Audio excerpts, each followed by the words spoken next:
guys, move up, move up! If you didn't know what was really going on here, All right, you got another one. these guys doing the shooting will admit there could be a problem. If we were walking around the streets with our guns, they'd call the cops.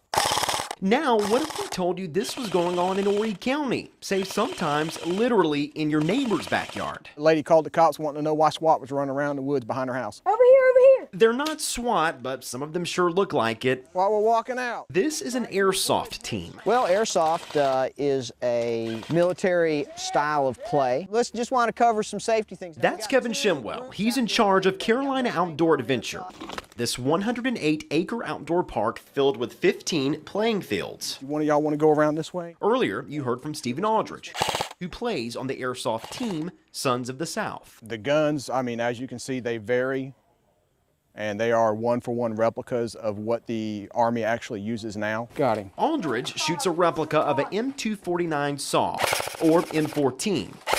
He let me shoot one, and he wasn't kidding. It gets a shot, too. This is Matt Grissom. He's the Son of the South team leader. He uses what looks like a SAW 2. All airsoft guns shoot 6mm plastic BBs, but consider this. You can probably kill somebody with one of those, shooting them in the eyes and stuff. A lot of people say, well, does it hurt? Hit! Yes, it hurts. It's important we tell you the owners of Carolina Outdoor Adventure only support airsoft games that are played in a controlled environment like this. Yeah! Everyone has to use face masks. All right, guys, quick safety briefing. Everyone has to go through a safety briefing before every game. But not everyone plays by these rules. It's real dangerous when they start playing in their backyard and in the neighborhoods, and they really don't have any type of supervision. Especially if they black out the orange tip, which is a requirement by the United States Department of Commerce for all airsoft guns. An airsoft spokesperson who works for Airsplat.com, one of the largest airsoft gun sellers in the United States, tells us covering the orange tip with black tape or painting it is only allowed in controlled settings like Carolina Outdoor Adventure. You go out to some of these hunting clubs or something, and a hunter's liable to shoot you. It could be that elder adult across the street doesn't realize really what the kid's got, and things could get mixed up. You look at that and you can't tell if that's a real weapon or not. We showed Sergeant Robert Kegler with the Horry County Police Department what we're showing you. A man who's admittedly seen a lot of seemingly unbelievable things on the job. I just can't believe how realistic those weapons look. He told us right now there's no known county law that mentions anything about airsoft guns. If law enforcement gets called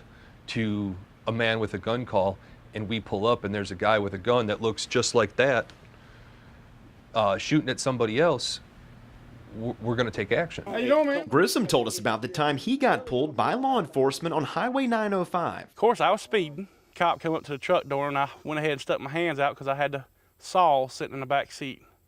The cop did draw his gun. Y'all ready? Grissom was lucky. Nothing happened, and he didn't get that ticket.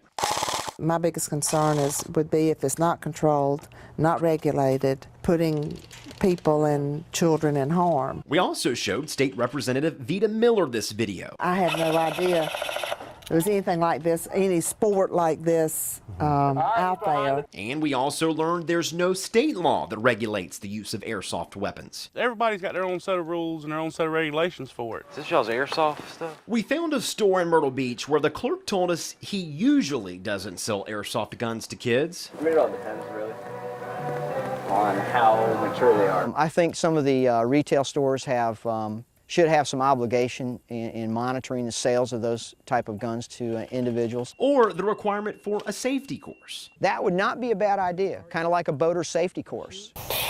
So while we were at her Gray Man Art Gallery, we asked the woman who was in charge of making and changing laws if that was an option. If the folks involved with this type of activity are in favor of some type of regulation, I would be happy to work with them. If we don't educate people on the safety and how the game is played, then there are misconceptions about it. Misconceptions that couldn't leave you toying with danger. Dude, over here. That's how you do it, ladies and gentlemen.